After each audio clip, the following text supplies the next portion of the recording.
Hello, everyone. I'm Vinod, and welcome to Career Board. One question I get from students is, how do I improve my communication skills? I thought I'm spell out some points in terms of what everyone can do to improve this. So I'm going to break up communication skills into three big categories.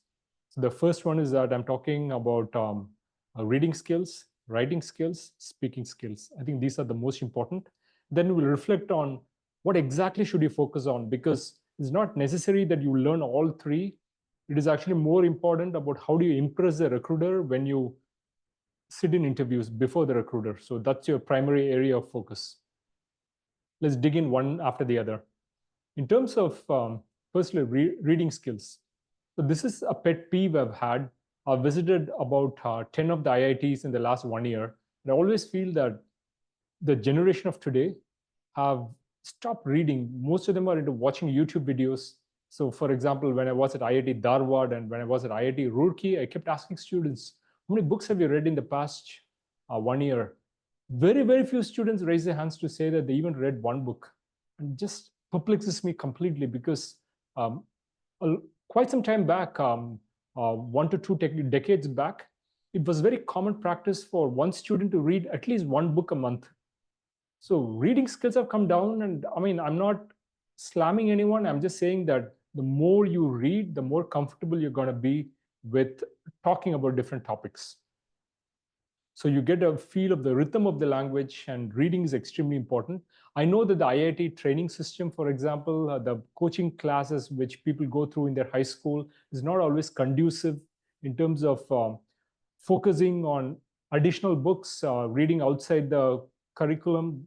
All this was not done probably for a lot of students since their senior school and high school. So many people have dropped out of the reading habit, but I strongly recommend that everyone reads at least one book a month, right? That's like you have to do these things if you want to pick up skills in reading.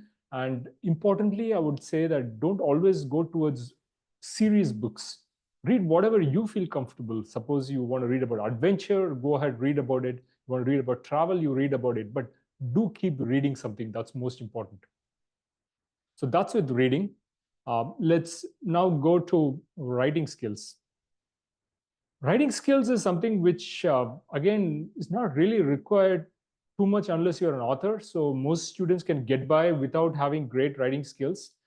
When you write exams like the GRE, if you want to go abroad and study, you definitely have to write essays, and people will grade you according to your skills. So I would recommend that when you write emails, spend some time to understand how emails are written, how memos are written, how do you communicate. There are a couple of books available online. You may want to check them up. I don't want to recommend any specific book, but there's just a lot of online resources you can check up. So I think that should help you for the time being. Writing is not that critical, but again, if you really want to become a fantastic product manager, if you want to become a fantastic software engineer, maybe not immediately, but in the long term, you will have to focus on building up these skills. For example, in Amazon, there is something called a PR FAQ document. So when you begin a new project, you're supposed to write a PR FAQ document, send it to all your stakeholders for getting comments. And when they give you comments, you have to take in their comments and rewrite what is it you're going to work on. So the PR FAQ pretty much covers the why, what, when, who are going to be involved, how will you do it. Like before beginning a project or working on a product development effort, you're going to talk in detail about what is it you're going to be doing. And this involves writing skills. So if you're a person who says that writing is not for me, then maybe you should not target careers in software engineering, maybe even in product management, because in the long term, these are essential skills in software and product. So that's where I'm going to leave the topic of writing. The next one is speaking. I think compared to every other skill, speaking is probably going to be the most important skill because that is what everyone is going to recognize you immediately. And when you go and sit before interviewers and interviews, the first thing they're going to notice is how comfortable you are when you speak. So first thing first, a lot of Indians are going to face a lot of problems because they don't come from a place where English is a native language, right? For everybody in India, they have their own mother tongue, they have their own native language, and they also learn English pretty much like a second language.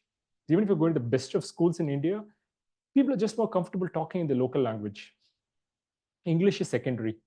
And most Indians know 3 to 4 languages, which is fantastic. If you go outside, most Americans or most people in Europe probably know just exactly one language. That's it. They speak the same language throughout their life. But Indians are different. So because you're very fluent and comfortable in 3, 4 languages, you cannot devote all your time to just mastering one language. So maybe your skills in English may not be fantastic, maybe good, but maybe your skills in Hindi or local languages like Tamil, maybe Punjabi, maybe Bengali are pretty good. So all that is great. But the problem is most of the interviews right now are being done by Western multinational companies. So they do expect a level of English expertise. And you cannot get by, say, communicating in Hindi. So if you are, say, from a vernacular background, you are not from a big city, you have studied in a local school, you know Hindi really well, then the question is, how do you make the transition towards communicating in English? So what I recommend is there are 2 books. One is Norman Lewis, Word Power Made Easy. And there's one more book about words. It's called Rosenblum, Rosenblum. Check it up on Amazon. Rosenblum, #1 book. The second book is Norman Lewis, Normanlewis. So read these books, you get a good sense of how the English structure is. It's a little crazy languages where every time the pronunciation is going to be a little different. So get a feel of what these things are. I also highly recommend that if you want to talk in a more advanced manner, especially when you come to college, when you're graduating from college, entering the workforce, you need to have an enhanced vocabulary. For example, you cannot say he said, they said, everyone said. Like said cannot be the only word you use. You have to use other words like exclaimed, described. You can use other words like, again, there's a bunch of things you can be using to communicate the same stuff. So make sure that there is, you read something called the Barron's word list. Barron's word list is something like around 3,000 words, which almost any student who prepares for GRE reads in order to do well in the verbal part of the GRE exam. I think this is something which every American does. They read the SAT word list as soon as they leave high school and enter college, but most Indians don't do that. So I highly recommend that at least when you go for a master's program, you read the Barron's word list. So it's Barron, Barron word list. Check it up online. You'll be able to get the information. I'll also post a link to it in the description box in YouTube. You can check up the link there as to where you can find the Barron's word list. So read the Barron's word list, the 3,000 words. It'll take you maybe 6 months to master the entire word list. But then you'll feel that you're using better words to describe the problems you're facing. The ways you communicate is going to look much, much better. Highly recommend that you read the word list and all the other 2 books so that you make a good first step towards improving your vocabulary. Then the next is, how do you practice your vocabulary? So what I recommend is you talk to your friends in English. It look really strange when you talk to your friends in English, but trust me, it works. The more you communicate, the more comfortable you become. So if everyone is talking in Hindi, try to talk in English, right? Be an outsider, be exception to the rule if you want to master English. The more you talk, the more comfortable you're going to be. You could come on YouTube. You could put up some videos on YouTube. If you don't have anyone to talk to, just talk to yourself on YouTube. Just feel comfortable. Just make sure you have present a very confident personality, right? So do these things and you will improve your skills over time. So the earlier you begin, the more time you have to improve your skills. Suppose you begin by your second year of undergrad, you got your second, third, and fourth year of your engineering program to improve your skills. So you got 3 solid years. So this is something I highly recommend. So beyond this, I also want to say that ultimately it's all about facing interviews, right? You want to impress the recruiter. So recruiters in India now don't necessarily care too much about how well you speak or how comfortable you are. Even in consulting jobs, which is where communication skills are super important, or in finance jobs where these skills are important, I think it's okay to have an Indian way of speaking, to maybe talk a couple of words in Hindi in between. That's okay. Recruiters don't get upset over that. What is more important from a recruiter's perspective is how confident you are. So when you talk, you should be able to feel very, very confident in your own skin. If you feel confident, you're won 80% of the battle. Then communication is only 20% of it. But if you do not feel confident, then it's going to be a mighty struggle for you. So I feel that confidence is more important than communication skills. And when you face an interview, keep that in mind. So practice mock interviews, talk to your friends, make them ask you questions, practice answering these questions. And the more you practice, the better you become. So if you look at my YouTube channel, there are lots of videos about interview practice, about STAR interviews. It's called STAR, which is Situation, Task, Analysis, and Results. I'll put up a bunch of these videos online. Check it up and practice daily. Like before you give an answer, if you're going to think on the spot and then talk, it's going to be very confusing. There are too much things in your mind, and how do you communicate? That's going to be a problem. So the better thing to do is write down the answers for each one of the questions. So I've created a list of 30 questions. I'll put up the link on the description box below in YouTube. So you may want to look at that list of questions, around 30 questions. And this pretty much covers 90 to 95% of all the HR questions you will get in an interview process. So get these questions, write down in a piece of paper, how is it you're going to answer the questions, use the STAR method, situation, in terms of what was the situation before you entered the scene, what is the work given to you by your immediate boss, supervisor, professor, and so on, what did you do? So that's the actions, and what was the result in terms of numbers and impact generated by you. So STAR, you write your answers down, maybe 3 bullet points under each one of these sections.